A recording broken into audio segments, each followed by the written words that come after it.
I'll jump into what I'm trying to do, the idea I have with this series. I guess it's probably partly inspired by your show, The Paradise Paradox. Great. I think it's a number of things. Have you seen the Rubin Report? Doesn't ring a bell. It's kind of a talk show. The guy, I think he started off in like mainstream media and then he went to the Young Turks. He then just kind of went off on his own and he just set up his own studio. Looking at that, looking at what you're doing with Paradise Paradox, it became apparent to me that anyone can have a show. Anybody can, as long as they have something interesting to talk about, interesting people to interview, there's no limitation, except maybe gear. And for whatever reasons, I already have all of the gear. So when I read, we've talked in the past, and that was a lot of fun. And then I read your last article, and I thought it was great.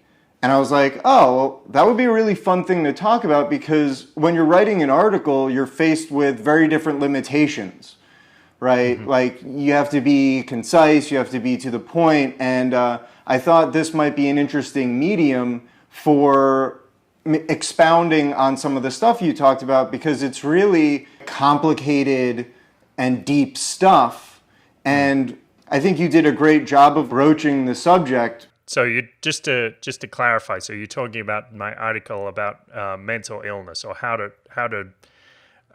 take advantage, or what to learn from a mental illness, or from an unusual state of mind, we could say. Yeah, I am talking about that article. So why don't we just now head into that? You used the word mental illness. Yeah. I don't think it's the best term, but it's like what's available. So do you think describing it as mental illness is accurate?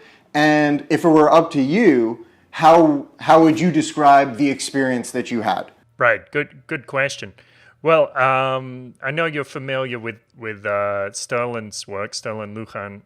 So he talks about that, and he says it's not an illness, because it's not like there's a lesion, there's no abrasion, there's nothing physical that you can identify, and even there's this common idea that mental illness is caused by chemical imbalance, but that's still really debatable. It's not like when you go to a psychiatrist, they tell you, okay, so let's do a chemical test on your brain to see what's in there. They don't do that. They analyze it through behavior. So it's more of a behavioral issue than a physical issue. I'd really like to hear somebody attempt to kind of rebut this, but like the way it seems to me is that the word imbalance was originally used metaphorically, and then they just kind of, and then people just repeated it, like, right, they go, you're imbalanced. And I guess maybe they assumed that there were actual chemical imbalances, but it was just, it wasn't a technical term. It wasn't like they looked at levels and said, this is normal, this is imbalanced. It seems to me like they were using it more metaphorically, and now it's been used so much that it's been elevated to dogma, kind of like neoliberal economics, where people use the words equilibrium so much that people thought that markets actually ever attained equilibrium, when in reality, disequilibrium is a characteristic trait of markets. Yeah, it's constantly seeking equilibrium, but never exactly finding it. Right.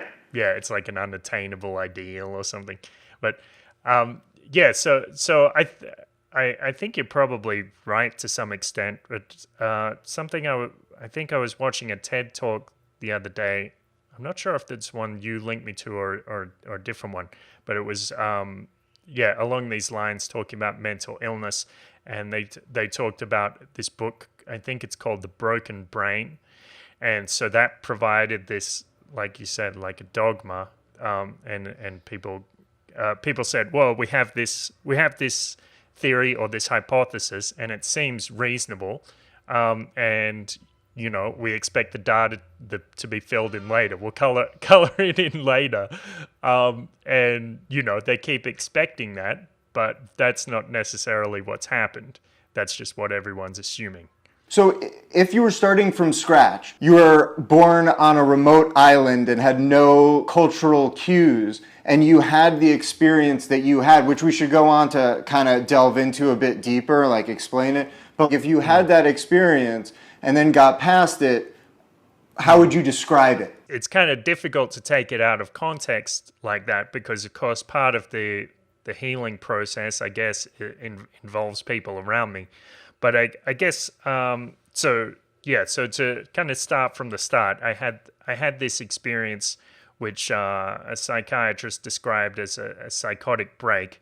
And I did have some delusions, like I was talking to animals and talking to horses and plants and things and thinking that they would talk back. I mean, there's nothing wrong with talking to to plants and animals, but thinking they talk back, sometimes it might be another thing. Did you actually hear them talking to you? Is that why you would talk to them? Or was it more like you just were compelled to talk to, like, was there a logic to it? Saying you talk to them implies some kind of reasoning process, right?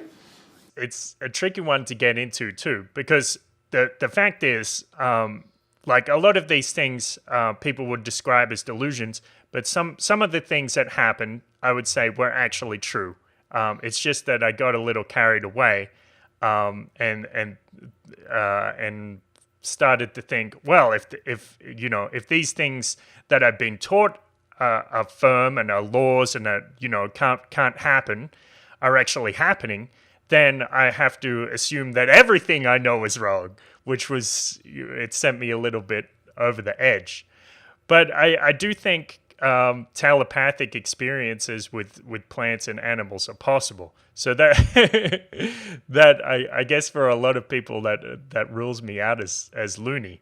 But that's truly what I believe. So I have to put that out there. Well, something you said I think brought up a really interesting point in my mind, which is that it seems like kind of what you're saying is that society, part of forming a stable society is shared delusions. Mm-hmm. And it almost sounds like what happens is that maybe you enter a state that shatters your beliefs in common societal delusions.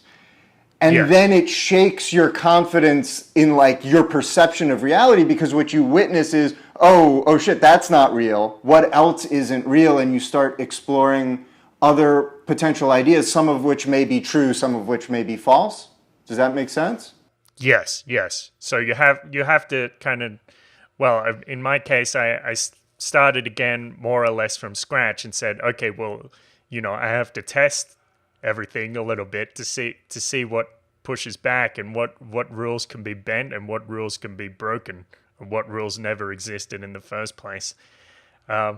So that's Terence McKenna talks about this, about how he gives this kind of analogy or story about going to a village, and the people there, they see the clothes you're wearing and the camera around your neck, and they look at you and poke you, and they don't see you as human, they see you as a thing, because they're not aware of this greater context of humanity. But as for the shaman, he doesn't care about your camera or your smartphone. He immediately recognizes you as a person, because he doesn't come from the culture. He's like McKenna says something like he's the guy fiddling with the TV set from behind. So he knows he knows the greater context. He has this greater understanding of what's going on in the world and why cultures are the way they are. You're saying that perhaps that people with, let's say, neurochemistry like yours, maybe the evolutionary purpose of them is to serve as the shaman. They're the people whose minds are constantly testing our shared delusions. They have to live outside of it in order to test them, to kind of make sure that our shared delusions aren't going in the wrong direction. If you look at like fascistic movements or militaristic movements, you need these people out there who are constantly testing our social constructs. And maybe there are downsides to having that type of biology and that neurochemistry, but there are also valuable assets to it. And perhaps that's the role of the shaman throughout history, or the guru, or whatever. Yes. I think that's pretty accurate. So you can make this other analogy, like there's a big difference between living in a body and healing it from the outside. So it's one thing to be a person, and it's another thing to be a doctor. And the doctor can see a body objectively as a kind of, as a machine or something like that. He can see it in a different way with this broader perspective, and that's what enables him to heal. So in the same way, the shaman can be somewhat removed from the culture, and that gives him this clear sight